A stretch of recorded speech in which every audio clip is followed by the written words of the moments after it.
Okay, so this is the first official video I'm doing in the new studio. So I'm feeling a little bit under the weather. Probably sound like shit, but I did want to get this video out because I have edited the video that I want to get put out on the iPad, and I want to show you guys how I kind of get this all done. So this video is about the XML transfer, and quick little rundown if you don't know what that is. It's where you can fully edit all of the bulk of your video on an iPad, and then you transfer it onto a computer, let's say, where you can do the final like finishing touches, where you can't do things that you could usually do on like a Lumafusion or an iPad. I've been using Lumafusion for the past year on my YouTube journey, and I love it, but there are limitations, and it's hard to do a lot of things that I wanted to do. So I did upgrade to the M1 Mac Mini. Didn't go as far as getting the new studio.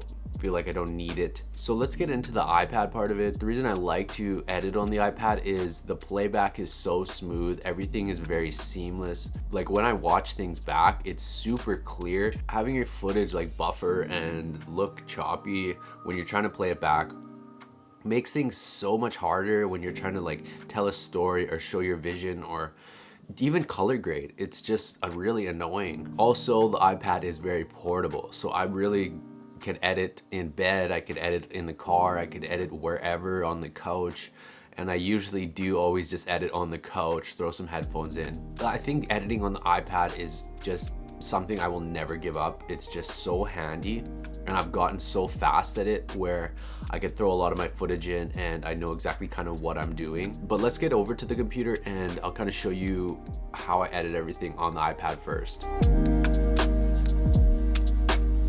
So as soon as I actually get my footage onto the iPad, I pretty well edit the bulk of all of my video on here. So I edit everything from the A-roll, the B-roll, the music, sound effects, any overlays that I might want, pretty well as much as I could possibly do on the iPad. So if you do plan on doing this, there are some limitations that don't actually transfer to it, but there's a list of them you could look at on the website of just type in like Final Cut XML, and it tells you what doesn't transfer. So one thing that does not transfer is these overlays that I have going right here.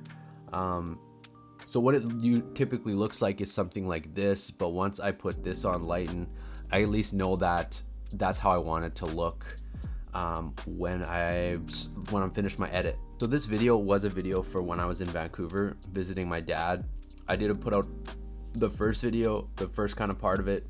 This is the second part of it, a lot shorter. I kind of just wanted this to be like a lot more just, you know, fast-paced, fun. Pretty well have all my music underneath, cut it all to the beat, all my A-roll overlays, stuff like that. What else? So with stuff like this, how you see these down here, all that it really is just the sound from this clip moved down to here so I could spread it out or shorten it, and then I just added this clip, a longer audio clip, if that makes sense. I hope it does. But then then I just have all of this music. Yeah, I think all this is pretty straightforward. I'm sure a lot of people know how to do this, cut, edit on Lumafusion if you're doing that. But this part right here is kind of important to know. You can only speed up your footage on Lumafusion to 600%, and that's kind of a bummer. So what I usually do, I will just speed it up all the way to 100%, and as you see down here, I just cut it off right here where I want it to end, and then I just let that go all the way over here, and then I keep that same song going, but I cut it and moved it all the way over here, so I know where I want it to keep going. I hope that makes sense. So this is supposed to all be just like one long song like this, but instead I stretched that out so I could just speed that all the way up in Final Cut.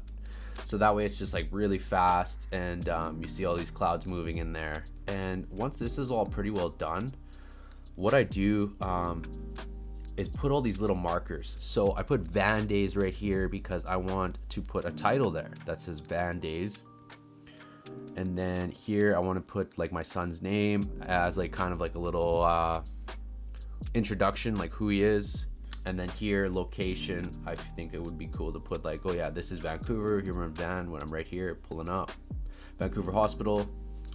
And yeah, just so on and so on. I want to add my, you know, talking, over talking, and like my dad talking to this guy, you could barely hear him. So I want to add some quotes. Yeah, so once this is all finished, like here, this is like the bulk of it. This is like all the big stuff. Oh, I like to add these on top too. There's probably a better way to do it in Final Cut, but I just know it the easiest way to do this here. But all it really is just these black bars. Like I'll delete it and then just go back, put it back. I just like the way that looks. Yeah, it's kind of just all preference, right? So next thing you do, you hit this little XML project package, share it. What I do is always go full media. The reason I do full media, I wish I could do trimmed media, but it wasn't working for me for so long. And I actually reached out to FinalCutPro, the people that help you, and they helped me and they said just put full media and see if it works. And that works, and then that does give my files a lot larger, where when I put it onto Final Cut Pro, my files are a lot larger because it grabs the whole video. So like for instance, like this video, I'll add it up top. It'll add this whole video like this, like to the full, right? Oops. Anyways, you get the point. Instead of just this nice little clipped part here.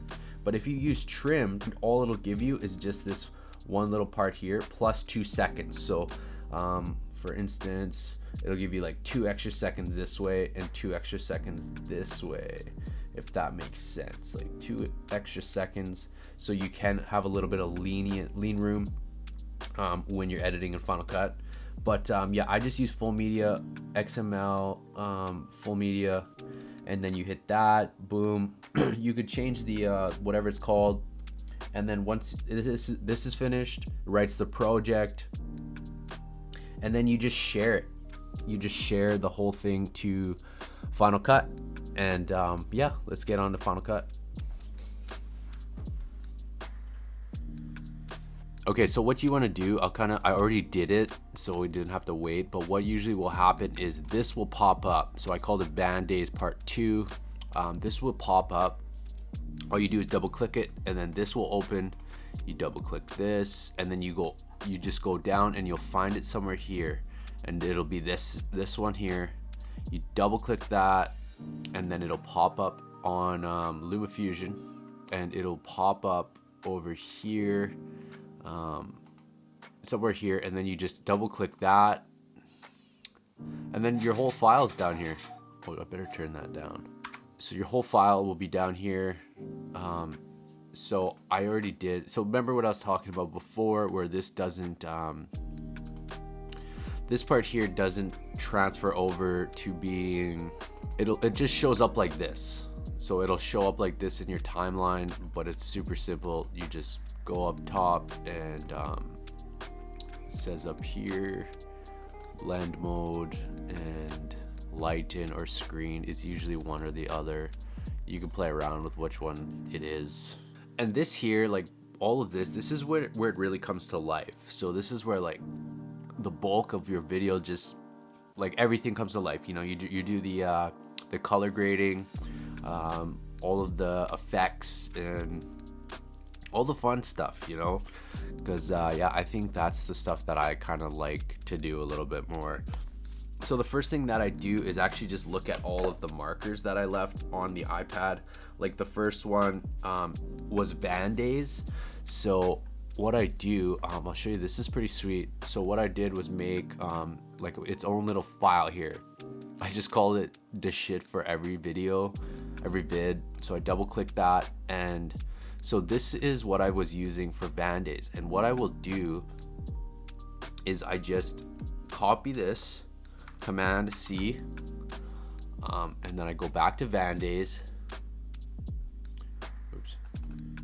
Go back to Band Days, and I will Command V, drop it there, and then it's there.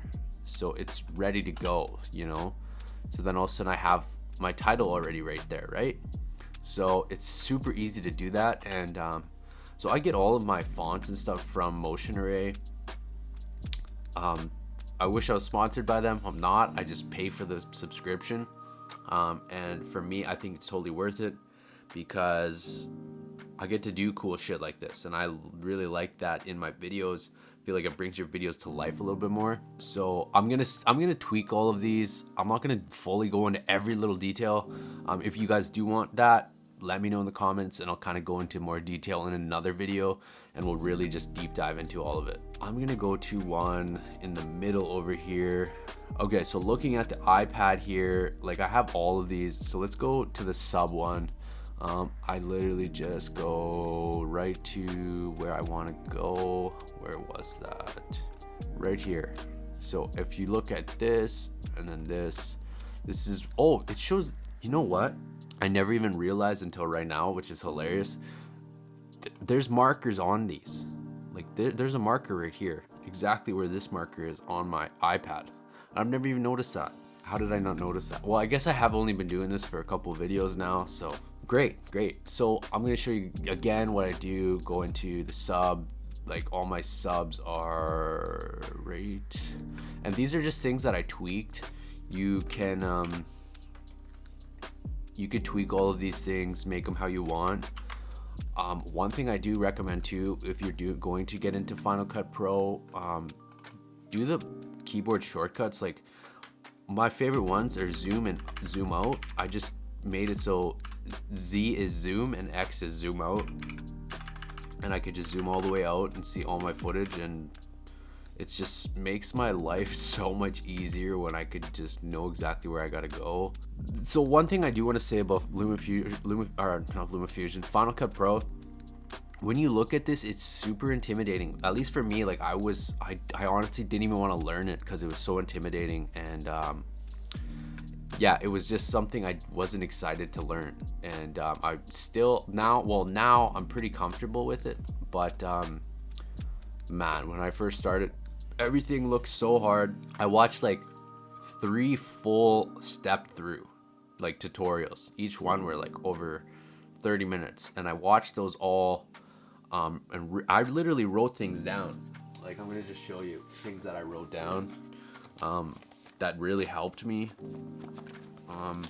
So what I wrote down, these are my keyboard things, and just little like tips, like even for volume that it showed me in there, like 26 decibels to 30 decibels, it should be your background music.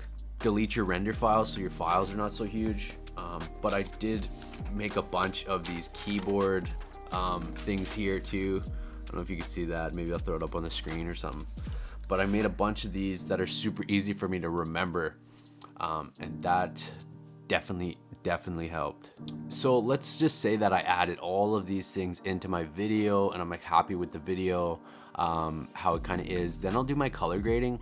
Sometimes people say you should do your color grading last, so I kind of just do it whenever, like if I'm just not happy with how things are going so far, like if it doesn't really look the way I want it to look or whatever, I will then just color grade it. But yeah, like I kind of just color grade whenever. I don't have like a specific, oh, color grade last, do that way. But yeah, I just kind of do it whenever. Let's say I did all of that and I'm ready to color grade. I do shoot in C-Log 3. What C-Log is, it's just like a color profile in your camera. Some cameras have it, some cameras don't. So what C-Log does, it brings out a lot more depth into your photos, and where you can work with colors more. And what I kind of do with color grading, I'm not great at it. I've been learning on Lumafusion. I mean, I've been learning on Final Cut Pro how to color grade. Trust me when I say I'm not great at it. I really am not. Yeah, so what I kind of do with color grading, I find like a good spot where I think it'll be the best way to kind of color grade. So it's kind of weird, like this whole setup is weird, how you got to do your color grading in Final Cut. If you guys are more interested in something like this for me to kind of teach more, I'll totally be into that. Let me know. But I know a lot of people like of my channel are not huge on this kind of stuff, But if you are, let me know and I'll do some shit. So what I do is I will overgo all of my footage, all of it, and then I go up top here where it says camera LUT, and I downloaded this. So it's a Canon R6 C-Log. So it transfers, it makes your C-Log footage back to normal footage a bit, but it just tweaks it a lot more, so it brings it back to normal. So it has all of these things like the normal one, or else you could do one with like +1 contrast, which I do. I don't do +2 contrast, but you could see like all the footage is kind of a lot better. And I don't quit there. I kind of go one step further into a little thing that I kind of did. Where is it? Okay, so I go up top here into titles and stuff. I have it just saved in my titles. I don't know why, but it's this thing that you could put overlay over top of all of your footage. So it'll change all the footage without you having to do what I just did again, which is overlay, like highlight it all and change it. So I put it all the way over this, the whole video, and then I go down to, no, not transitions, color presets, and where is it? Overlay LUT. Okay, so I called it this because I want to just see it right away, and no. So I'm gonna slap that on. Where was my stopping point there? Okay, so you see how this did that? Like, I'm just gonna go back, forward, back, and forward. I don't know why it's zooming in and out like that though, which is kind of weird. So what I do with this, I never have it this dark. It's just one of my preset things that I have on there, but I will bring it down to about 40, kind of depends. I like the darker look. That's just preference, right? So like what you could do is kind of add any kind of other LUT over top of something, but what you got to do first, make sure you have something that fixes your C-Log footage back to normal, and then you could kind of go from there. So that's my color grading process. I think it looks pretty good. Like, I'm happy with it. It's not the best, but like, I'm still learning and I'm still tweaking it all the time. Like, if you look at like the start of my videos moving forward, a lot of my color grading just changes. So this is the one I'm happiest with, and I've put a lot of work into trying to learn it, and yeah, I'm pretty happy with it. So the thing I'll do is I will literally just watch this over. Anything I want to tweak, anything I want to add, I honestly watch it over so many times. Like, sometimes it's upwards of like 10 times. Takes a long time, but there's little things that I just find that bother me or I'm not happy with that I know I gotta kind of change, you know? So that's what I do. But once I'm happy with it, everything's good. So what I do then, I have this preset of like, okay, just save it to this YouTube thing up here. I called it YouTube videos, but the biggest thing is just make sure your resolution is all the way up. So I even shot this in 1080, but I upscale it to 4K. So what you do there is change your resolution of whatever, and I do better quality, H.264 better quality, and format I use computer just because I was looking online and a lot of people said it works better if you put computer. That's just what I do, and then I just press next and I upload it, and then from there the file will be on your desktop or wherever you save it to.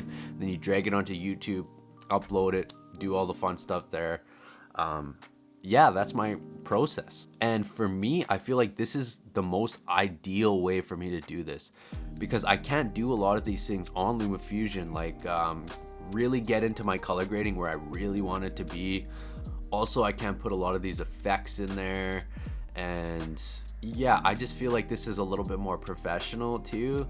Whereas if you're just editing on the iPad, like I was editing on the iPad for like the past year. I only just started doing this recently, so do with that information what you will. Like I think this whole system now is perfect for me, because I'm on the go a lot, and if I could lay down in bed or wherever and just edit a video and then just finish it here, beauty. And the upload time to Final Cut with the XML really doesn't take that long, at least for me. Like a lot of my video files, I don't know, I don't shoot a lot of 4K. Yeah, that's that. Like, I think that's all. If you guys have any questions too, let me know. And yeah, the new studio is back, and not back, I guess it's here, and I'm doing a lot of videos for it. I got lots of plans. I'm stoked. So anyways, guys, thanks for watching. We'll catch you in the next video. And there's one more thing I want to add. I don't know. We'll catch you in the next one. Peace.